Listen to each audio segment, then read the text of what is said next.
Oui, bien sûr, une rencontre musicale. En fait, il y a très longtemps, Charles était mon professeur au conservatoire de Tournai en cours de lecture et déchiffrage, ce qui m'a rendu bien fier service quand je n'avais pas le temps de travailler d'ailleurs, de bien déchiffrer, c'est toujours utile. Non, sans blague, on s'est rencontrés par la suite en tant que musicien, sans ce rapport de prof et d'élève au sein de l'ensemble Musique Nouvelle. On partageait ensemble le pupitre des Bois, et puis on a remarqué certaines affinités et musicales et humaines. Et puis la proximité, en fait, on habite aussi pas trop loin, l'envie de répertoire, d'un certain répertoire, nous a amené à creuser, en fait, à chercher tout ce qui existait pour cette formation-là, de saxophone, de clarinette. Et puis quand on a vu l'étendue des possibilités, Charles joue de toutes les clarinettes, moi je joue de plusieurs saxophones aussi. Du coup, ça nous a paru évident qu'un tel répertoire devait être envisagé, devait être essayé, ce qu'on a fait avec beaucoup de bonheur, et puis on trouvait que ça marchait pas trop mal, alors on continue. Voilà. Oui, la plupart des personnes qui écrivent pour ça déjà connaissent les instruments, les exploitent au maximum, et en fonction aussi des choix des instruments. Donc certains écrivent plutôt pour les graves, plutôt pour les aigus, ou bien un mix entre les deux.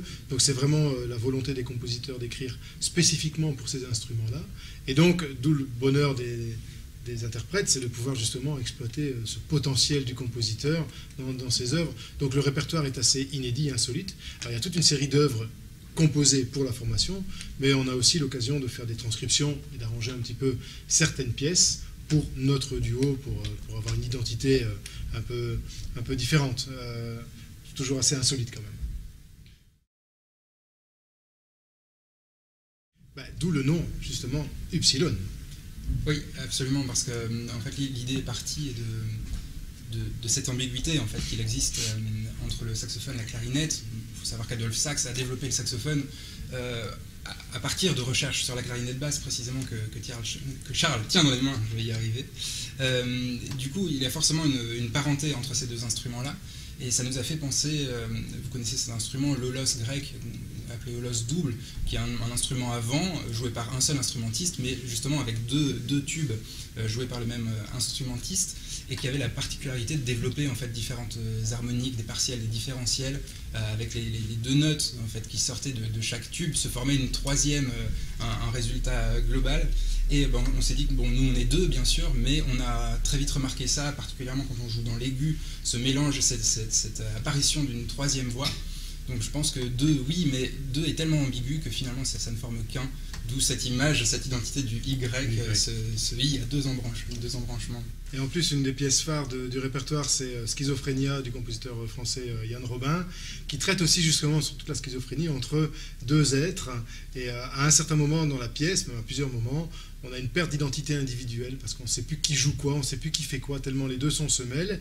Et puis après, ça se sépare et ce sont des effets très très réussis de la part du compositeur, que ce soit en écho, soit en quart de ton, soit des choses comme ça. Et c'est d'ailleurs la première pièce qu'on a travaillée dans le programme. Donc c'est d'où l'idée un petit peu de ce mélange entre l'identité individuelle mélangée à un moment donné dans l'identité du duo. Ouais.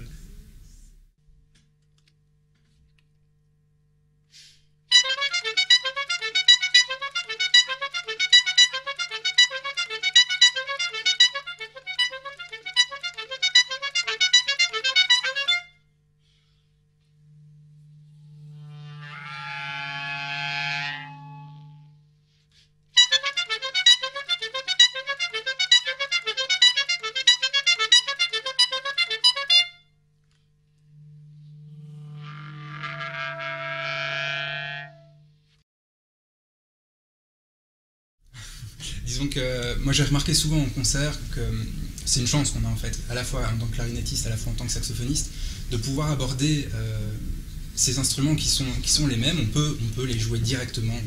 On prend un saxophone soprano pour la première fois, on peut en jouer. Pour en jouer bien, il faut bien sûr le travailler comme un nouvel instrument. Mais ça donne beaucoup de richesse personnel, je trouve, parce que d'appréhender un instrument avant aigu, d'apprendre un instrument grave, c'est un rôle complètement différent. Et ça, en tant que souffleur, saxophoniste et clarinettiste, c'est vraiment une richesse. Alors, je pense que tout ça est décuplé quand on se retrouve à deux, parce que finalement, il y a peu de pièces où on est dans la même disposition. Charles est dans l'aigu, moi dans le grave, inversement, 2 aigus, 2 graves. Donc, il y a moyen vraiment d'obtenir beaucoup de couleurs différentes. C'est aussi une richesse, je pense, parce qu'au sein de tout un programme, on entend des sons différents du début à la fin. Ouais.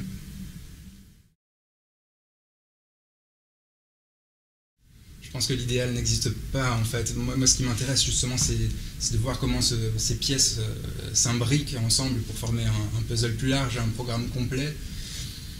C'est pas, on rêve toujours d'une pièce ou l'autre, mais moi, ce qui me nourrit aussi en tant que musicien, c'est la diversité. Donc une pièce c'est l'idéal, non, en fait, c'est comme quand on me demande ma pièce préférée, je n'ai pas de pièce préférée, en fait. Ma pièce préférée est toujours celle que je suis en train d'écouter ou en train de jouer, c'est à peu près ça.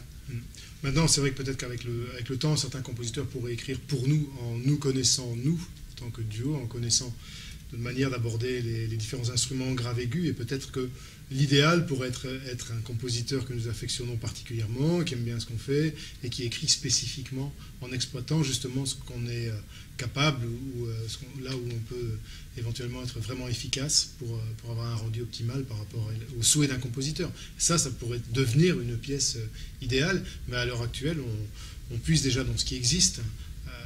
Par rapport au répertoire, il y a déjà des choses tellement diverses et en même temps tellement abouties, parce qu'il y a des compositeurs qui se sont penchés sur la formule, que voilà, toute pièce trouve sa place dans un programme, en espérant que le programme trouve ce côté idéal. Ouais, en effet.